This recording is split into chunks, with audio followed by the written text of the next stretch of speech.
నమస్కారం, నా పేరు తేజస్విని. బీసీఎన్ న్యూస్ కి స్వాగతం. ముందుగా ముఖ్యాంశాలు. అనకాపల్లి జిల్లాలో పర్యటించిన హోంమంత్రి వంగలపూడి అనిత పీకేపల్లి గ్రామంలో పర్యటించి ప్రభుత్వ పనులపై ప్రచారం.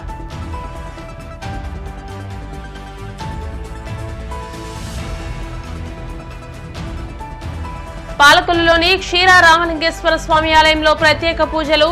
తిరుమల లడ్డూ ప్రసాదం పవిత్రతను కాపాడాలంటూ ఆకాంక్ష.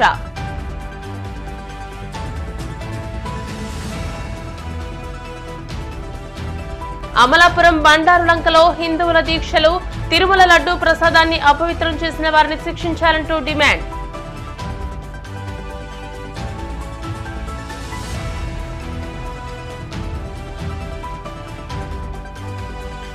తిరుపతి జిల్లా చెన్నూరులో దారుణ హత్య. కుటుంబ కలహాల నేపథ్యంలో అత్తను చంపిన అల్లుడు. అనకాపల్లి జిల్లా కోట ఊరట్ల మండలంలో హోంమంత్రి వంగలపూడి అనిత పర్యటించారు. అలాగే పందూరు గ్రామంలో ఇందేశమ్మ అమ్మవారిని మంత్రి దర్శించుకున్నారు. అనంతరం పీకేపల్లి గ్రామంలో ఇది మంచి ప్రభుత్వం అనే కార్యక్రమంలో పాల్గొనగా కలెక్టర్ విజయకృష్ణన్, ఎస్పీ దీపిక హాజరయ్యారు. ఈ కార్యక్రమంలో పాల్గొన్న హోంమంత్రి అనిత మాట్లాడుతూ ఇది మంచి ప్రభుత్వం కార్యక్రమం 100 రోజుల పండుగని, గత ప్రభుత్వం లక్షల కోట్లు అప్పు చేసిందని, రాష్ట్రాన్ని నాశనం చేసిందని అన్నారు. చంద్రబాబు పాలనలోనే రాష్ట్రాభివృద్ధి సాధ్యమని, ఆదివారం సెలవు వస్తే ఒక రోజు ముందుగానే పెన్షన్ ఇస్తున్నట్టు తెలియజేశారు. ఆరోగ్యశ్రీ సేవలకు పెద్దపీట వేస్తున్నామని, గత ప్రభుత్వంలో సర్పంచ్లకు సరైన అధికారాలు కూడా లేవని అన్నారు. అర్హత కలిగిన వారికి మాత్రమే పెన్షన్లు ఇస్తున్నామని, నూతన పెన్షన్ల విషయంలో అధికారులు సరైన శ్రద్ధ వహించాలని అన్నారు. గత ప్రభుత్వంలో ఉద్యోగులకు సరిగా జీతాలు కూడా వచ్చేవి కావని, ఇప్పుడు 1వ తేదీ నాటికే జీతం వస్తోందని అన్నారు. వెంకటేశ్వర స్వామి ప్రసాదాన్ని కూడా జగన్ కల్తీ చేశారని, తిరుపతిలో కూడా జగన్ తన వ్యాపారాన్ని కొనసాగించారని అన్నారు. ఇలాంటి వారి పట్ల ప్రజలందరూ అప్రమత్తంగా ఉండాలని అన్నారు.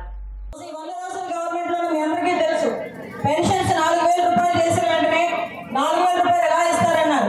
ఆయన గెలిచిన తర్వాత 4,000 రూపాయలు కాదు, ఆయన గెలవక ముందు ఏప్రిల్ నెల నుంచి కూడా 4,000 రూపాయలు చేస్తారని చెప్పి మీకు జూలై 1వ తారీఖున వచ్చేసరికి 7,000 రూపాయలు పెన్షన్ ఇవ్వాలని చెప్పి చంద్రబాబు నాయుడు గారు ఆదేశించారు. అప్పటికి కూడా నేను ప్రతి ఒక్క సభలో చెప్తున్నాను, మీకు కూడా తెలియాలి. ఏప్రిల్ నెల, మే నెలకు వచ్చేసరికి పెన్షన్లు ఇవ్వడం వాలంటీర్లు వచ్చి ఇంతకు ముందు ఇంటింటికి తీసుకెళ్లి ఇచ్చేవారు. వాలంటీర్లు ఎవరు కూడా ఎలక్షన్ కమిషన్ నిబంధనల ప్రకారం వెళ్ళకూడదు అంటే ఆ రోజు చంద్రబాబు నాయుడు గారి మీద నెపం వేయడానికి చాలా మంది పెన్షన్దారుల్ని అంత ఎండల్లో కూడా రోడ్ల మీద క్యూలో నిలబెట్టారు. నాకు తెలిసి మీలో చాలా మంది కూడా క్యూలో నుంచొని ఆ రోజు పెన్షన్ తీసుకునే పరిస్థితి. మీకు తెలుసా, ఎండలు తట్టుకోలేక రాష్ట్రం మొత్తం మీద దగ్గర 30 మంది చనిపోయిన పరిస్థితి కూడా మీకు గుర్తు చేయాలి. మరి అదే వాలంటీర్లు కాకుండా ఓన్లీ సెక్రటేరియట్ జాబ్ హోల్డర్స్ చేత ఈ రోజు ప్రతి నెల 1వ తారీఖు అయ్యేసరికి మీకు 4,000 రూపాయల పెన్షన్ ఇంటింటికి తీసుకొచ్చి 11వ గంటకు 12వ గంటకు మొత్తం అన్ని కూడా పూర్తి చేసిన పరిస్థితి మన అధికారులకి సొంతమైంది. మీ అందరికీ తెలియాలి ఒక విషయం, మొన్న సెప్టెంబర్ 1వ తారీఖున ఆదివారం వచ్చింది. ఆదివారం వస్తే మేమందరం కూడా క్యాబినెట్ లో కూర్చున్నాం. క్యాబినెట్ లో ఉండి అడిగారు, ఆదివారం వచ్చింది సార్, మన అఫీషియల్స్ మనం ఆదివారం ఇబ్బంది పెట్టలేం కదా, 2వ తారీఖు ఇద్దామా అన్నారు. చంద్రబాబు నాయుడు గారు అన్న మాట ఏంటంటే 2వ తారీఖు ఎందుకు, 31వ తారీఖు మనం ఇవ్వలేమా అని అడిగారు. అందుకే మీకు ఒక రోజు ముందుగానే పెన్షన్ తీసుకొచ్చి ప్రతి ఒక్క ఇంటికి ఇచ్చిన బాధ్యత కూడా ఈరోజు గవర్నమెంట్ నాశనం చేసేసారు జగన్మోహన్ రెడ్డి. ఎలా చేయాలంటే పరిస్థితి ఏంటంటే ఇప్పుడు ఆ పార్టీ ప్రెసిడెంట్ ఉన్నా కూడా వాళ్ళందరికీ తెలుసు. పార్టీ ప్రెసిడెంట్ పరిస్థితి ఎలా ఉందంటే ఈరోజు సాయంత్రం డబ్బులు పడతాయి, 15th ఫైనాన్స్ 14th ఫైనాన్స్ అని డబ్బులు పడతాయి. పడ్డ వెంటనే అమ్మయ్య మా ఊరికి నేను బ్లీచింగ్ పౌడర్ చదువుకోవచ్చు, లేకపోతే కారం తీయొచ్చు, ఒక ఏదో డ్రైన్ తీయొచ్చు అని ఆలోచించుకొని పడుకుంటాడు ఒక ప్రెసిడెంట్. ఉదయం వేసరికి కట్ మొత్తం 20,000 అకౌంట్ ట్రాన్స్ఫర్ అయిపోతుంది. కనీసం బ్లీచింగ్ పౌడర్ చల్లడానికి కూడా లాస్ట్ గవర్నమెంట్ లో పంచాయతీలకి పవర్లు లేకుండా పంచాయతీ ప్రెసిడెంట్లు అందరూ ఎందుకు వచ్చిన కర్మరావు బాబు ఈ గవర్నమెంట్ అనుకుని ఎత్తిలో పాల్గొన్నారు. తిరుపతి దేవస్థానం తిరుపతి వెళ్ళామంటే దర్శనం చేసుకున్నామా అని అడిగిన తర్వాత మనం అడిగే క్వశ్చన్ ఏంటి, ప్రసాదం ఏది అని అడుగుతాం, అవునా కదా. కొండకెళ్ళి మొక్కు తీర్చుకొని ఇంటికి తిన్నగా వచ్చి ప్రసాదం కూడా ఇంట్లో దీపం పెట్టుకొని ప్రసాదం పెట్టి నలుగురికి పంచి కానీ మనం ఆ ప్రసాదం తినం, అవునా. అంత ప్రసాదానికి ప్రాధాన్యత ఉంటుంది. ఆ ప్రసాదంలో వాడే నెయ్యిని కూడా, ఆవు నెయ్యిని కూడా కల్తీ తీసుకొచ్చి అందులో కలిపేసి ఈరోజు తిరిగి వాళ్ళ లాయర్లు మాట్లాడుతున్నారు. ఎందుకంటే ఇక్కడ నేను ఒక్కదానే కాదు, ఇక్కడ అందరూ యూట్యూబ్లు చూసేవాళ్ళు, టీవీలు చూసేవాళ్ళు, న్యూస్ చూసేవాళ్ళు ఉన్నారు. అందరికీ కూడా తెలిసి ఏం జరుగుతుంది అన్నది. దయచేసి దయచేసి ఇలాంటి పరిస్థితులను మన దగ్గరికి వచ్చి మళ్ళీ మనల్ని కూడా పెట్టడానికి చూస్తారు. దయచేసి ఈ విషయంలో మీరందరూ కూడా అలర్ట్ గా ఉండాలని మనస్ఫూర్తిగా కోరుకుంటూ, ఇప్పుడే మా నాన్న చెప్పారు, మీరు ఏదైతే వాటర్ స్కీమ్ గురించి అడిగారో ఆ వాటర్ స్కీమ్ కూడా దగ్గర 56 లక్షల రూపాయలు పీకేపల్లి గ్రామానికి శాంక్షన్ అయింది. అప్పులన్నీ ఎక్కువైపోయినాయి, కొన్ని లక్షల కోట్లు అప్పులు చేశారు. అయినప్పటికీ కూడా ప్రజలకు ఇవ్వాల్సింది, ప్రజలకు చేయాల్సింది చేయాలి అని తప్పంతో, ఆయనకున్న పరిజ్ఞానంతో, గౌరవ ముఖ్యమంత్రి గారికి ఉన్న దార్శనికతతో ఈ రోజుకి కూడా ఎక్కడా ఇబ్బంది లేకుండా చేసుకునే బాధ్యత. 100 రోజులు పూర్తయిన సందర్భంగా ఇలా బయటకు వచ్చి మేము మాట్లాడాలంటే ధైర్యం ఉండాలి. మేము ఏదైనా వర్క్ చేసామంటేనే మీ దగ్గరికి వచ్చి ఏం చేసామని చెప్పడం ఒక ఎత్తు అయితే, మళ్ళా మీ గ్రామాల్లో ఏదైతే అవసరాలు ఉన్నాయో తెలుసుకొని దానికి అనుగుణంగా ఒక ప్రణాళికను ఏర్పాటు చేసుకొని చేయాలన్నది మేజర్గా ఒక మంచి ఉద్దేశం. పాలకొల్లులోని పంచారామ క్షేత్రమైన క్షీరారామలింగేశ్వర స్వామి ఆలయంలో క్షీరారామలింగేశ్వర సేవా సమితి ఆధ్వర్యంలో విష్ణు సహస్రనామ పారాయణ మహిళలచే దీపారాధన నిర్వహించారు. తిరుమల తిరుపతి వెంకటేశ్వర స్వామి లడ్డూ ప్రసాదం అపవిత్రమైందనే ఉద్దేశంతో ఈ కార్యక్రమాలు నిర్వహించినట్టు తెలియజేశారు. ఈ సందర్భంగా సమితి సభ్యులు మాట్లాడుతూ తిరుమల మహాలడ్డూ ప్రసాదం పవిత్రతను కాపాడాలని, దేవాలయాన్ని పరిరక్షించాలని, హిందూ సనాతన ధర్మాన్ని కాపాడాలని కోరారు. ఈ కార్యక్రమంలో ఆలయో ముచ్చర్ల శ్రీనివాస్, గాది వెంకన్న, సీరం ఆనంద్ కృష్ణ, బోనం మునసబు, పెండ్యాల భవానీ, బాబ్జీ కమిటీ సభ్యులు పాల్గొన్నారు. ఒకటైనటువంటి శ్రీ క్షీరారామలింగేశ్వర స్వామి వారి ఆలయం పాలకొల్లు నందు భక్తులందరూ కూడా వచ్చేసి ఈరోజు శ్రీ వెంకటేశ్వర స్వామి వారి యొక్క దీపారాధనను వెలిగించి సహస్ర నామాలతో, విష్ణు సహస్రనామాలు, గోవిందనామాలతో శ్రీ స్వామివారిని సేవిస్తూ లడ్డూలో జరిగినటువంటి కల్తీ నెయ్యి విషయమై అక్కడ జరుగుతున్నటువంటి కొన్ని విషయాలపై వీరు స్పందించి భక్తులందరూ కూడా ఏకస్తులై ఇక్కడ ఈ కార్యక్రమాలు ప్రారంభించి ఉన్నారు. చాలా సంతోషకరమైనటువంటి విషయం. ఈ రోజు ఇక్కడ జరిగినటువంటి తిరుమలలో జరిగినటువంటి ఈ కల్తీ నెయ్యి ద్వారా ప్రసాదాలు తయారు చేయడం అన్నది చాలా దురదృష్టకరం. మన పవిత్రతను కూడా మంటగలిపే పరిస్థితులు ఏర్పడినాయి కాబట్టి హిందువులందరూ కూడా ఏకమై ఈ కార్యక్రమాన్ని ముందుకు తీసుకెళ్లి ప్రతి ఇంట కూడా ఒక చిన్న ఆవేదన. ఎందుకంటే ఒక గుడికి వెళ్తున్నామన్నా, ఒక పుణ్యక్షేత్రానికి ఏ ప్రాంతానికి వెళ్తున్నా మన ఇంటిని ఒంటిని శుభ్రం చేసుకుంటూ వెళ్ళడం అనేది పరిపాటి.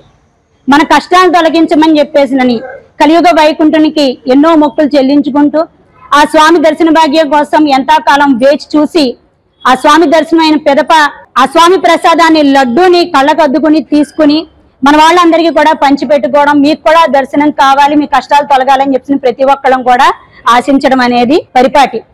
తిరుపతి మహాప్రసాదంలో ఈ జంతువుల కొవ్వు తాలూకు నెయ్యి కలవడం అనేది ప్రతి ఒక్క హిందూ భక్తులందరినీ కూడా చాలా క్షోభ పెడుతున్న పరిస్థితి. ఎందువల్లంటే ఆఖరికి మనం ఒక ఏకాదశి ఉపవాసం చేసినా, మరి ఏది చేసినా ఇంట్లో ఉల్లిపాయ వెల్లుల్లిపాయతో సైతంగా కూడా మనం వాడం. అటువంటిది ఒక శాకాహారంగా ఉండే మనం ఈ రోజున ఈ జంతు కళేబరాలకు సంబంధించిన నెయ్యిల్ని వీటిని అన్నింటినీ కూడా అంత అపవిత్రమైన పరిస్థితులు ఉన్నాయి అంటే ఈ రాష్ట్రం ఏమైపోతుంది, ఈ ప్రజలందరూ ఏమైపోతారని ప్రతి ఒక్కళ్ళు కూడా బాధపడుతున్న పరిస్థితి. ఈ జరిగిన లోపాన్ని సరిదిద్దామని, ఇదే కాదు గతంలో కూడా జరిగిన పరిణామాలు ఏంటంటే తిరుపతి వెళ్లిన ప్రతి ఒక్కళ్ళు కూడా ఆ అన్నప్రసాదంలో కూడా నాణ్యత లేకపోవడం, లడ్డూలో నాణ్యత లేకపోవడం, ఆ తెచ్చిన లడ్డూ కూడా 2 రోజులకో 1 రోజుకో కూడా బూజు పట్టేసిన పరిస్థితులు ఇవన్నీ కూడా ఎంతకాలం ప్రతి ఒక్కళ్ళు భరించారు. ఇవన్నీ కూడా వినాశనానికి హేతు కింద మారుతున్న పరిస్థితులన్నింటినీ కూడా ఎప్పటికైనా సరే మేల్కోవాలి. తిరుపతిలోని విమానాశ్రయానికి హైదరాబాద్ నుండి వచ్చిన మాజీ ముఖ్యమంత్రి నల్లారి కిరణ్ కుమార్ రెడ్డికి విమానాశ్రయంలో బీజేపీ నాయకులు నవీన్ కుమార్ రెడ్డి, జల్లి మధుసూదన్, చంద్రగిరి ఇన్ఛార్జ్ పురుషోత్తం నాయుడు, బాబు నాయుడు, నవీన్ రెడ్డి, టీడీపీ నాయకులు సుధాకర్లు ఘన స్వాగతం పలికారు. రేణిగుంట విమానాశ్రయం నుంచి తన స్వగ్రామం నగిరిపల్లికి రోడ్డు మార్గాన బయలుదేరి వెళ్లారు. తిరుమల లడ్డూ ప్రసాదాన్ని అపవిత్రం చేసిన వారిని వెంటనే శిక్షించాలంటూ గోవిందనామ కీర్తనల భజనతో అంబేద్కర్ కోనసీమ జిల్లా అమలాపురం బండారులంకలో పలువురు దీక్షలను చేపట్టారు. తిరుమల లడ్డూ ప్రసాదాన్ని అపవిత్రం చేసిన వారిని వెంటనే శిక్షించాలంటూ డిమాండ్ చేశారు. బండారులంకకు చెందిన గ్రామ హిందూ యువత సంఘం ఆధ్వర్యంలో గ్రామ పంచాయతీ కార్యాలయం ఎదుట నిరాహార దీక్ష చేపట్టారు. దీక్షా శిబిరం వద్ద వెంకటేశ్వర స్వామి ఫోటో పెట్టి గోవిందనామ కీర్తనలతో భజనలు చేస్తూ నిరాహార దీక్ష చేపట్టారు. నెయ్యిని కల్తీ చేసిన నిందితులను వెంటనే శిక్షించకపోతే ఆందోళనలు తీవ్రతరం చేస్తామంటూ హెచ్చరించారు. కోట్లాది మంది హిందువుల మనోభావాలను దెబ్బతీసేలా తిరుమల తిరుపతిలోని లడ్డు అపవిత్రం చేసిన దోషులందరినీ, ఎంతటి పెద్దవారైనా సరే ఆ దోషులందరినీ కూడా శిక్షించాలనే డిమాండ్తో ఈరోజు బండార్లంక హిందూ యువత ఆధ్వర్యంలో నిరసన దీక్ష కార్యక్రమం చేపట్టాం. లడ్డూకి ఎంత ప్రాముఖ్యత ఉందంటే 1715వ సంవత్సరం ఆగస్టు 2వ తేదీన, అంటే దాదాపుగా 309 సంవత్సరాలైంది ఇవాళ లడ్డూ ప్రారంభమై. ఈ 309 సంవత్సరాల్లో లడ్డూ పవిత్రత ప్రతి సంవత్సరం అలా పెరుగుతూనే ఉంది.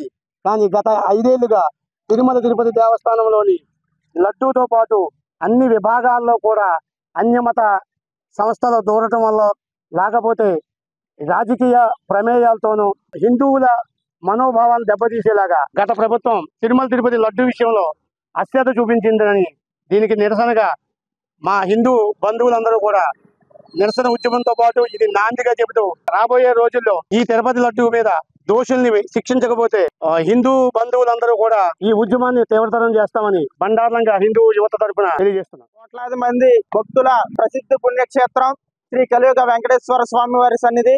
మరి ఆ స్వామి వారికి సమర్పించే ఈ లడ్డు అయితే ఏదో ఉందో, మరి గత కొన్ని రోజులుగా మరి గౌరవనీయులు మన నారా చంద్రబాబు నాయుడు గారు ఒక విషయాన్ని ప్రకటించడం జరిగింది. మరి ఏదైతే ఒక అన్య మతస్థులు చైర్మన్ గా ఉండడం జరిగిందో గత ప్రభుత్వంలో, వైవి సుబ్బారెడ్డి కానీ లేదా బొమ్మన కరుణాకర్ రెడ్డి కానీ, ఈవోగా ఉన్న ధర్మారెడ్డి కానీ, వీళ్ళందరూ కూడా ఒక అన్య మతస్థుల కింద ఉండి మన ఈ పవిత్రతను నాశనం చేయడం అయితే జరిగింది. గతంలో కూడా మేమందరం కూడా ఈ యొక్క అన్య మతస్థుడు వైవి సుబ్బారెడ్డి గారికి కానీ ఇలాంటి చైర్మన్ ఇవ్వకూడదని చెప్పి హిందూ బంధువుల ఆధ్వర్యంలో కూడా ఒక ఉద్యమాన్ని అయితే చేయడం జరిగింది. గతంలో కూడా 166 గ్రాములు ఉండాల్సిన లడ్డు 98 గ్రాములు కానీ 90 గ్రాములు కానీ అమ్మడం జరిగింది. మరి ఈ యొక్క లడ్డూలో ఏదైతే పంది కొవ్వు కానీ జంతువుల యొక్క కొవ్వుతో కానీ ఈ లడ్డూని చేయడం, నాసిరకం చేయడం జరుగుతుంది. మేమందరం కూడా మా హిందూ బంధువులందరం కూడా బండార్లంక గ్రామంలో ఒకటే నినాదం, వీళ్ళందరికీ కూడా కఠినంగా ప్రజాక్షేత్రంలో శిక్షించబడాలి. రాబోయే రోజుల్లో ఈ యొక్క శిక్ష వెంకటేశ్వర స్వామి వారి సన్నిధికి వెళ్ళాలంటే భయపడాలి. మేమందరం కూడా కోరడం జరుగుతుంది. మరి ఖచ్చితంగా ప్రజల మనోభావాలని, కోట్లాది మంది హిందువుల మనోభావాలని ఈ ప్రభుత్వం, కేంద్ర ప్రభుత్వం కానీ రాష్ట్ర ప్రభుత్వం కానీ ఆలోచించాలి. మరొక బంధువు ఒక హిందూ గుడికి వెళ్ళి ఆ యొక్క లడ్డుని తీసుకొచ్చి ఇంటికి వెళ్ళేటప్పటికి చుట్టుపక్కల ఉన్న బంధువులందరికీ కూడా ఆ ప్రసాదాన్ని స్వీకరించి అందరికీ పంచిపెట్టి ప్రసాదాన్ని స్వీకరిస్తాడు. మరి అంటే అంత ప్రత్యేకత ఉన్న ఈ యొక్క లడ్డూలో ప్రపంచం నలుమూల నుంచి కోట్లాది మంది ప్రత్యేకత ఉన్న ఈ లడ్డూల్ని తీవ్ర నాశనం చేస్తున్నారు. ఖచ్చితంగా వీళ్ళందరినీ కూడా శిక్షించే విధంగా ప్రభుత్వం తీసుకోవాలని కోరుతున్నాం. అవాస్తవాలను ట్రోల్ చేస్తే సహించేది లేదని జగ్గైపేట మాజీ ఎమ్మెల్యే సామనేని ఉదయ్ భాను హెచ్చరించారు. ఈ మేరకు ఆయన మీడియాతో మాట్లాడుతూ తనపై సోషల్ మీడియాలో వస్తున్న విమర్శలను తీవ్రంగా ఖండించారు. రాజకీయ ప్రత్యర్థులు తాను జనసేన పార్టీలో చేరడాన్ని జీర్ణించుకోలేకపోతున్నారని వ్యాఖ్యానించారు. ఇదే అదునుగా తనపై కొంతమంది వ్యక్తులను ప్రోత్సహించి సోషల్ మీడియాలో తప్పుడు ఆరోపణలు చేయిస్తున్నారంటూ మండిపడ్డారు. మా అధికారం పార్టీలోకి ఆయన వచ్చారు అని కొంతమందికి, నేనంటే రాజకీయంగా విభేదం ఉన్న వారికి గుండెల్లో రైళ్లు పరిగెత్తుతూ ఉన్నాయి, భయవేస్తూ ఉంది వారికి. బాబు, అటువంటి భయపడక్కర్లా, మీ గుండెల్లో రైళ్లు పరిగెత్తొద్దు. మనం ఎవరి కోసం చేసినా, మీరు చేసినా, మేము చేసినా ప్రజా శ్రేయస్సు కోసమే, పరిపాలన సౌలభ్యం కోసమే, మన ప్రాంత అభివృద్ధి కోసమే తప్ప ఇక్కడ ఎవరు కూడా రాజకీయాల్లో పార్టీలు మారుతూ ఉంటాం. మేము కూడా గతంలో 11 సంవత్సరాలు వైఎస్ఆర్సీపీలో పనిచేశాను. ఆ పార్టీ పద్ధతులు నచ్చలేదు. జనసేన నాయకత్వంలో పవన్ కళ్యాణ్ గారి నాయకత్వంలో పనిచేద్దాం అనుకుంటాం. పవన్ కళ్యాణ్ గారి నాయకత్వంలో పనిచేయాలని చెప్పి పార్టీ మారాం. దాని మూలంగా అనేక రకాలుగా పొలవ చెరువులుగా పోస్టు పెట్టడం, కొంతమంది చేత ఇవాళ ఆ విధంగా పోస్టు పెట్టడం మాకు వచ్చు. అయితే సభ్యత సంస్కారం మాకు ఉంది కాబట్టి వారికి హెచ్చరిస్తున్నాను. ఈ రోజు నుంచి ఎవరైనా పోస్టులు పెట్టి నా మీద అసభ్యంగా చేస్తూ ఉంటే మాత్రం చట్టపరంగా వారిని చర్య కూడా తీసుకున్నాను. ఇప్పుడు కాసేపు ప్రకటనలు.